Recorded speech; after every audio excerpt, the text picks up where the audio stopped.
I finally saw Child's Play 2019, and boy did I not like it out of 10.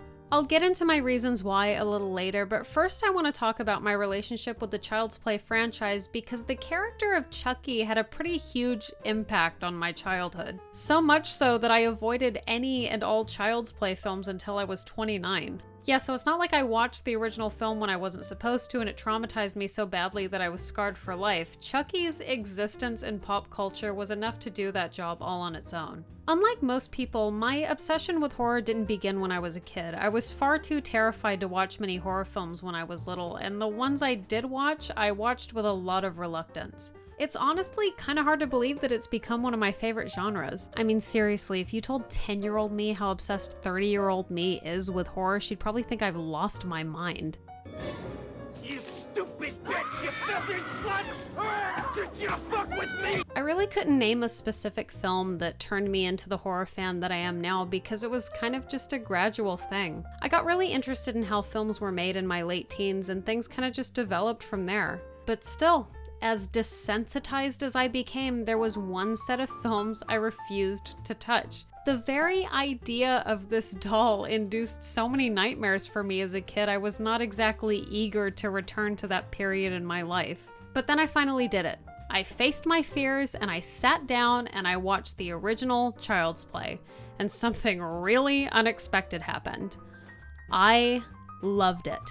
And then proceeded to fall in love with the entire series. Please send help. I don't know who I am anymore. Don Mancini has done one hell of a job with this series, and in case you didn't know, he's written every single one. In fact, the only film in the original series that has additional writing credits is the first one, because Mancini's original draft was tweaked and rewritten by John LaFia and the film's director Tom Holland. The original idea was for the doll to be filled with synthetic blood so it would bleed if children played too rough with it. Then the character of Andy, being a very lonely child, would cut his thumb and the doll's thumb to perform a Blood Brothers ritual, thus causing the doll to come to life to act out Andy's suppressed rage while he slept. Then through this writing collaboration, the script morphed into what we ended up seeing on screen, with the doll being a completely separate character from Andy. Chucky, aka Charles Lee Ray, is unlike any other slasher character from his era in the way that he's just much more of a character. Why do you kill? Well, it's a hobby, really. It helps us relax. Michael Myers, Jason, and Freddy Krueger, though scary, are pretty one note, and that's by design. They're monster men, and it works for the type of horror that each of their franchises are going for. Michael Myers and Jason are forces of nature who don't even have the ability to speak, and though Freddy has much more of a personality than his mute counterparts, he's pretty much always stuck to his quippy one-liners before killing his victims. Welcome to prime time, bitch! Chucky's story is handled a little bit differently. The serial killer Charles Lee Ray is gunned down by the police in a toy store, and just before he dies, he casts a voodoo spell that transfers his soul into the nearest thing he can get his hands on, a good guy doll, the most popular toy currently on the market. After ending up as a birthday gift for a little boy named Andy, he begins killing again. He even manipulates Andy into taking him to the location where his old accomplice lives so he can kill him. Chucky! After attacking Andy's mom and the detective who shot him, he gets shot again and runs into a little problem. The gunshot has caused him to bleed and feel pain for the first time in his new body. And this is where the film takes a really interesting turn. We get this scene. Hello, John. Over here. Hi. It's me, Chucky. You know, when I came here learning all that stuff about how to beat death, I thought maybe you were pulling my chain. But not now. Not now. Only one problem. What? This.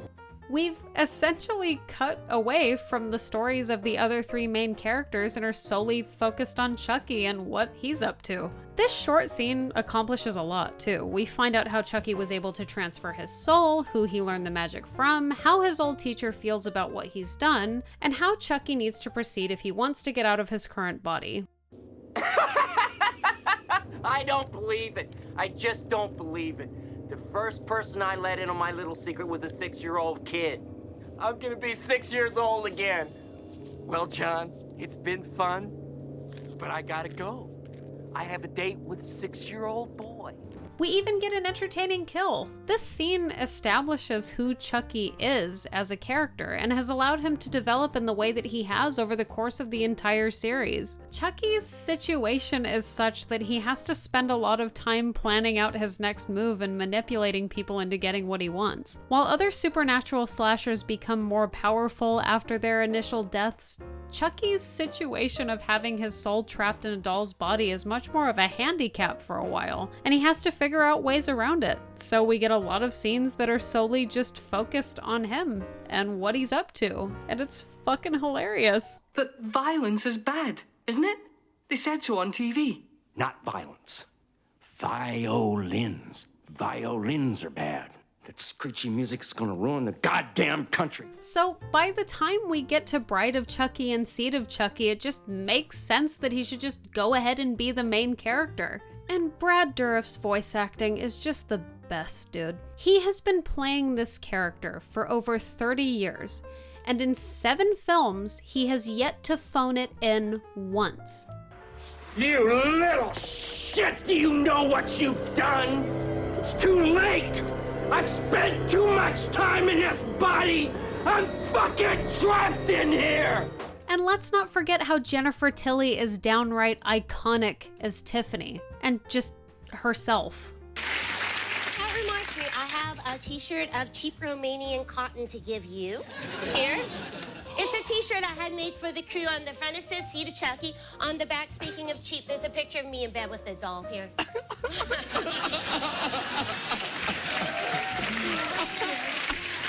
We're smoking cigarettes because we're in sort of a post-coital position. Lovely. This series has reinvented itself a couple times over already. The first 3 are pretty much straight horror, then we transition into absurdist comedy in Bride and Seed, and then in Curse and Cult we get a nice combination of the two. Again, all written by Don Mancini and produced by David Kirshner. Brad Dourif's daughter Fiona even stars in the 2 most recent films. The people behind this series have become like one big family, and they're still making them, by the way, which brings me to the bizarre occurrence that is Child's Play 2019. So, how is it that Child's Play has gotten a reboot when the original series is still ongoing? Well, MGM still has the rights to the original film, and this is basically what happened.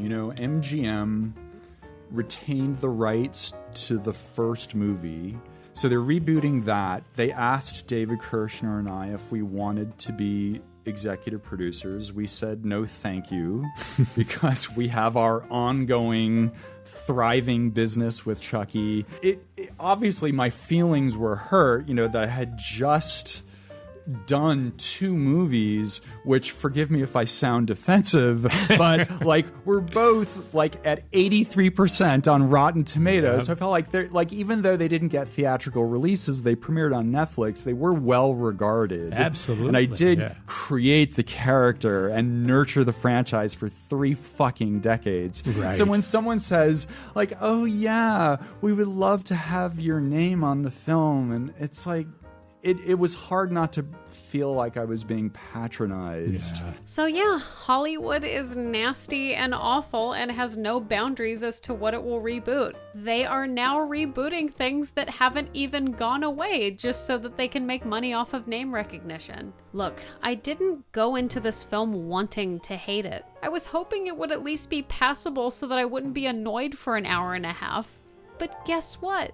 I was annoyed for an hour and a half. The premise in this version is that the Caslin Corporation has developed the Buddy Doll, a toy that connects to all of their existing products so you can use your Buddy to control your TV and thermostat and drones, I guess. So some disgruntled employee at one of the sweatshops where the Buddy dolls are being manufactured takes all of the safety features off of the doll he's working on and then kills himself by jumping out of a window, landing on a car as a nod to the babysitter kill in the original Child's Play, I think. So when Andy gets the toy for his birthday and he has it imprint on him AI style, it becomes clear that Chucky doesn't have any healthy robot boundaries. And things progress exactly how you think they would, but spoiler warning anyway if you don't want to know. So basically all Chucky wants is to make Andy happy and be his friend, but misinterprets his annoyances with others as a request for them to be murdered. It's like a not good version of Don Mancini's original Blood Buddies concept. He sees Andy and his friends watching the Texas Chainsaw Massacre 2, and since they seem to be enjoying themselves, Chucky takes this as a cue to grab a knife and start trying to stab them because he misinterprets it as a good thing. Then things progress into Chucky becoming bitter and angry over Andy ultimately rejecting him, so he decides he's gonna kill anyone who's close to him because if Chucky can't be his best friend, then nobody can. It's like Fatal Attraction meets Chappie meets the Terminator. Plus, he has this weird ET finger he uses to control all of the electronics around him, and I'm just so tired. This film tries to have a comedic tone once in a while, but it doesn't really work for me. Not a lot of the humor lands very well in my opinion. The most charming two people in the film were the neighbor and her detective son. I actually really enjoyed their banter and it was a nice break from everyone else. That's not to say that the acting is bad in this at all. Gabriel Bateman did a great job with what he was given, as did Mark Hamill. They just weren't given anything that great to work with. That's why I feel kind of bad about how much I ended up not liking this movie. I love Mark Hamill. I don't know of any human being who doesn't love Mark Hamill. It isn't any of the actors' faults that the production was going to be gross and take Don Mancini's creation whether they had his blessing or not. It's likely they didn't know anything about it. So when it was announced that Mark Hamill would be the voice of Chucky, I was like, come on, man.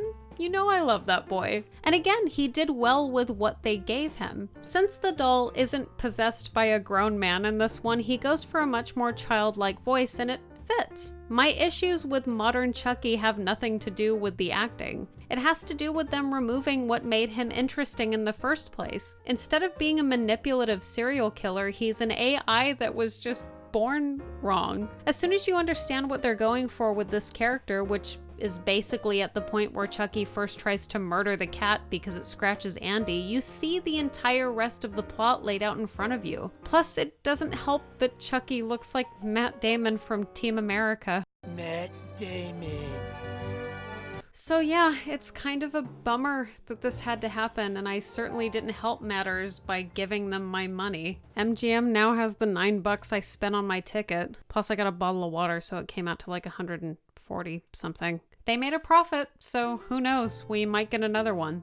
I really don't like not being able to go into more detail about why I don't like something at the risk of sounding dismissive, but my biggest problem really was just that it overall felt pointless and bland, like it belonged in the latest season of Black Mirror. The point of remaking a film should always be that you feel you could do it justice and maybe even improve upon it in some ways that the original may have fallen short. There are some remakes that are so good everybody forgets that they're even remakes. There really was no reason aside from money to remake Child's Play. And they didn't even care if it meant openly disrespecting the creator of the whole thing. Even if you don't have as great of an affection for this series as I do, you gotta admit that really sucks. And I applaud Mancini for turning down their offer because a lot of other people would have just taken the money, but he chose to hold on to his integrity. So if you're a fan of Child's Play and haven't watched it in a while, I encourage you to revisit it. Support Don Mancini. He seems like a nice man with nice hair who deserves nice things. And when it comes down to it, A true classic never goes out of style.